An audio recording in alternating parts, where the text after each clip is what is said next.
পর্যটকদের আকৃষ্ট করতে পর্যটন মহাপরিকল্পনা হাতে নেওয়া হয়েছে বলে জানিয়েছেন বেসরকারি বিমান ও পর্যটন উপদেষ্টা শেখ বশিরউদ্দিন। রাজধানীর আগারগাঁওয়ে র্যালি উদ্বোধন করেন তিনি। এ সময় উপদেষ্টা বলেন, পর্যটন এলাকাগুলোর ভ্রমণকে নিরাপদ, আনন্দময় এবং সাশ্রয়ী করতে কাজ করছে অন্তর্বর্তী সরকার। বিশ্ব পর্যটন দিবসের এবারের প্রতিপাদ্য টেকসই উন্নয়নে পর্যটন।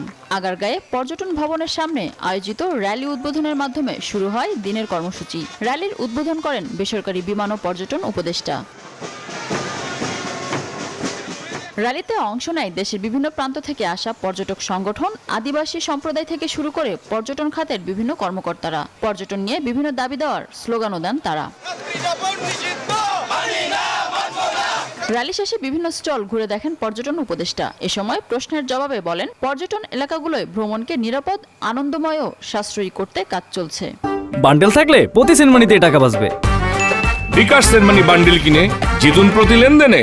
নিজুমদু বা হাতিয়াতে আমরা বেশ বড় দুটো মোটেল করছি, কারণ ওখানে অনেকেই ভ্রমণ পিপাসুরা যেতে চান, কিন্তু ওখানে আবাসন ব্যবস্থা না থাকার ফলে ওনারা যেতে পারেন না। সো আমরা সাশ্রয়ী মূল্যে, যেহেতু পর্যটন কর্পোরেশন এটাকে অপারেট করবে, সো সাশ্রয়ী মূল্যে এইসব অঞ্চলে নতুন নতুন ক্ষেত্র আমরা তৈরি করছি।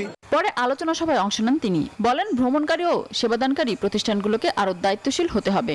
সবকিছুকেই বাণিজ্যিকরণ করতে হবে, সবকিছুকেই অর্থনীতির মানদণ্ডে চিন্তা করতে হবে। এটা এক ধরনের সংকীর্ণতা।